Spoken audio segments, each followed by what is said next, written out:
प्यारे बच्चों, math class 10th worksheet number 43 एक बिंदु से एक वृत्त पर स्पर्श रेखाएं या स्पर्श रेखाओं की संख्या। सबसे पहले आपको रिकॉल किया जाता है कि यदि कुछ बातें प्रीवियस वर्कशीट से या बुक से आपको कुछ नॉलेज याद है तो उसको हम रिकवर करना चाहते हैं, आपको रिकॉल कराना चाहते हैं, याद करना चाहते हैं। तो उसमें कुछ पूछा गया, याद कीजिए और बताइए कि जैसा कि वर्कशीट में दिया गया है, ये आपकी वर्कशीट है, वर्कशीट को दिखाना चाहेंगे और यहाँ पर कुछ खाली स्थान हैं जिनको भरना है। तो उसमें पहले ही खाली स्थान में कहा गया कि एक खाली स्थान वृत्त को दो बिंदुओं पर स्पर्श करती है। तो जीवा वृत्त की जीवा जो होती है वो वृत्त को दो बिंदुओं पर स्पर्श करती है। ऐसे एक छेदक रेखा वृत्त को दो बिंदु पर प्रतिच्छेद करती है। प्रतिच्छेद मतलब काटना है, दो बिंदुओं पर काटती है, ऐसी रेखा को हम छेदक रेखा कहते हैं। तीसरा है किसी वृत्त की स्पर्श रेखा उसे डैश बिंदु पर प्रतिच्छेद करती है। तो किसी वृत्त की स्पर्श रेखा एक बिंदु पर प्रतिच्छेद करती है। और चौथा है वृत्त तथा उसकी स्पर्श रेखा के उभयनिष्ठ बिंदु को डैश को कहते हैं स्पर्श बिंदु। तो ये चारों आपके क्वेश्चन हो गए, इनका आंसर आपके बोर्ड पे डिस्प्ले कर दिया गया है, दिखा दिया गया है, आप उनको भर सकते हैं।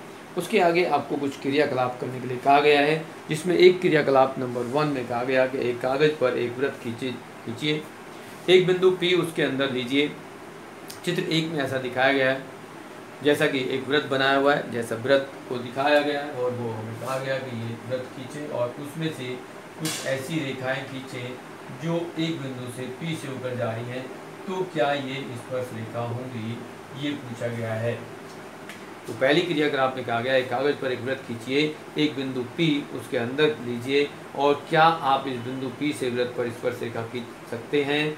आप क्या परीक्षण करते हैं, क्या इससे खींची गई प्रत्येक रेखा वृत्त को दो बिंदु पर प्रतिच्छेद करती है। तो ये एक रेखा चाहे ये है या ये है या ये है, तो दो बिंदु पर प्रतिच्छेद कर रही है। तो इस ऐसी रेखाओं को हम प्रतिच्छेदी रेखा कहते हैं, छेदक रेखा कहते हैं। और ये दो बिंदु पर प्रतिच्छेद कर रही है, ये स्पर्श रेखा नहीं। दूसरा क्रियाकलाप में और इसका परिणाम क्या निकला, परिणाम इसका देखा परीक्षण। यह संभव नहीं है कि वृत्त के अंदर किसी बिंदु पर कोई स्पर्श रेखा खींची जा सके, अर्थात वृत्त के अंदर किसी बिंदु से जाने वाली वृत्त पर कोई स्पर्श रेखा नहीं होती। दूसरी स्थिति में वृत्त पर एक बिंदु P लीजिए तथा इस बिंदु से स्पर्श रेखा खींचिए। परिणाम देखेंगे, वृत्त के इस बिंदु पर एक ही स्पर्श रेखा होती है, अर्थात वृत्त पर स्थित किसी बिंदु से वृत्त पर एक और केवल एक ही स्पर्श रेखा खींची जाती है।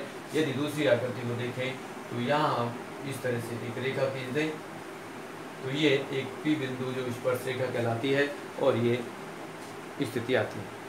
तीसरी आकृति में कहा गया कि एक वृत्त है और उसके बाहर से हम कोई स्पर्श रेखा इस तरह से खींच दें तो यहाँ आपके पास ये एक रेखा आएगी जो इस वृत्त को टच करेगी। इसको हम कह दें P, ये Q और R कह दें। तो यहाँ पर P Q और P R की जो लंबाई है वो आपस में बराबर होती है। बाहर तीसरा जो पॉइंट है, वृत्त के बाहर एक बिंदु P लीजिए और वृत्त पर इस बिंदु से स्पर्श रेखा खींचने का प्रयत्न कीजिए। आप क्या परीक्षण करते हैं, अब कैसे बिंदु Q और R को व्यक्त करेंगे।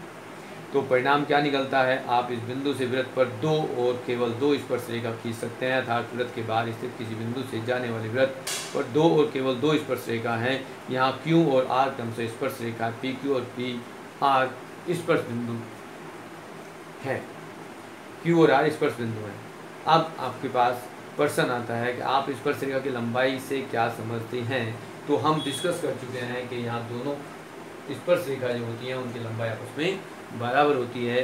तो यहाँ यही कहा गया है कि बाहरी बिंदु P से वृत्त के स्पर्श बिंदु तक स्पर्श रेखा खंड की लंबाई को बिंदु P से वृत्त पर स्पर्श रेखा की लंबाई कहते हैं, जहाँ PQ और PR बराबर हैं। इस प्रकार आप आगे के क्वेश्चनों का आंसर भी दे सकते हैं। बिंदु से वृत्त पर खींची गई स्पर्श रेखा की लंबाई बराबर होती है, जैसा कि ये हमने लिख दिया। दूसरा पॉइंट है कि वृत्त के बाहर स्थित किसी बिंदु से जाने वाली वृत्त पर केवल दो स्पर्श रेखा खींची जा सकती है, जैसा कि ये बाहर का बिंदु है, इससे दो स्पर्श रेखा खींची जा सकती है। तो ये दूसरा क्वेश्चन का आंसर होगा, दो स्पर्श रेखा हो गई।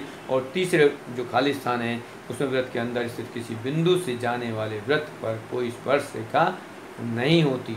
जैसा कि आप इसमें देखते हैं कि यहाँ पर कोई भी स्पर्शरेखा नहीं होती। तो ये आपके पास तीसरे क्वेश्चन का आंसर हो जाता है।